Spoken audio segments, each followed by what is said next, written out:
the 8th grade, and he's just so good looking. He's 6 feet tall, broad shoulders, thick black hair. And wait, my favorite part, he had this beard. It was like GQ magazine, like Giorgio Armani beard. I just loved him. And I wanted him to like me so bad. Oh, I'm getting tangled. I wanted him to like me so bad. I wanted him to think that I was cooler than I actually was. So, what better way to do that than by having a party? And that's exactly what I did. How do you know this? So the next week, of course, Zach was the first person I invited. Oh, Zach. Okay, so the next week I had a party, and it was at my friend Hike's house. Hike Armani. This man has two floors, perfect for a party.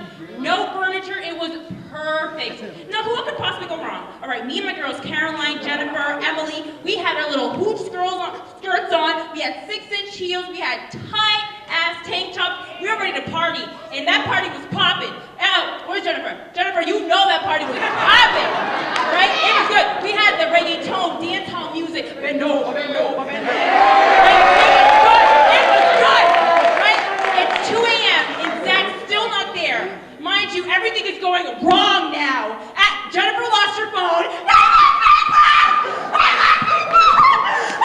Emily's mom is calling me because she called the police. The police are coming, and my mother called me, okay? Okay, I just closed my eyes.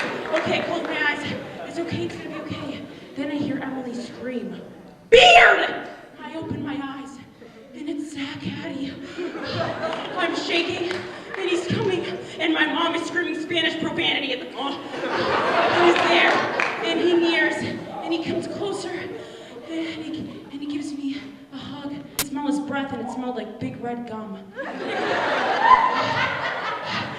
Jennifer's still crying, the police are coming, and I just toss my phone aside, and I look at Zach, and we kiss, and big red gum never tasted so good.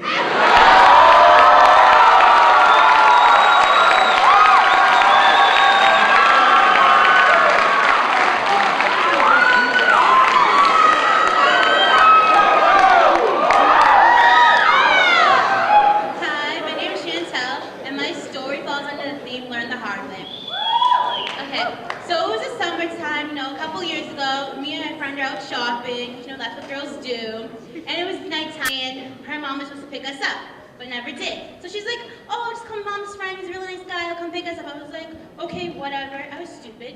So then the guy comes, and it's really like creepy, sketchy looking car. It had really tinted windows. He had like this gelled up curly hair, like he was Rico Suave or somebody. And so I get in the car, and I didn't know what to do, so I was just like, "Hi." And then he's like, "Hola, chica."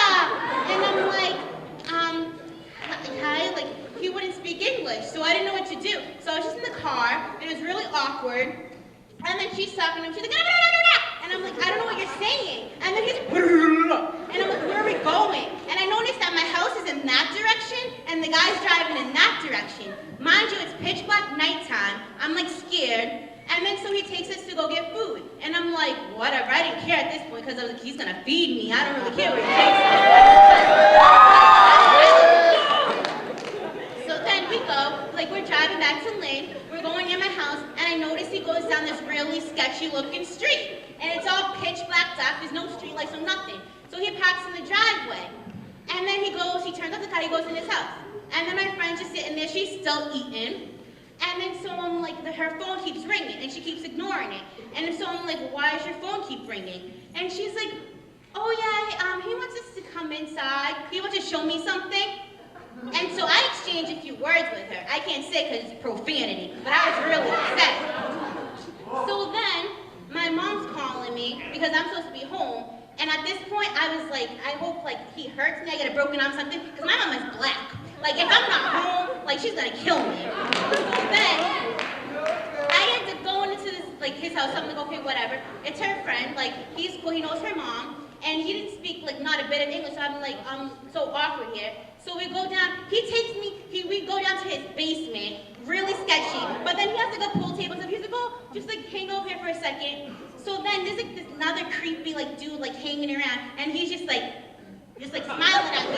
I'm like, okay, this is like, so I go in the corner with like the dartboard, and I take a dart in my hand and my cell phone in the other hand, in case anything happens. Like I'm prepared. And so this big black guy comes in, and I'm like, all right, that's my people. I'm like, okay, this is cool. He can talk to me.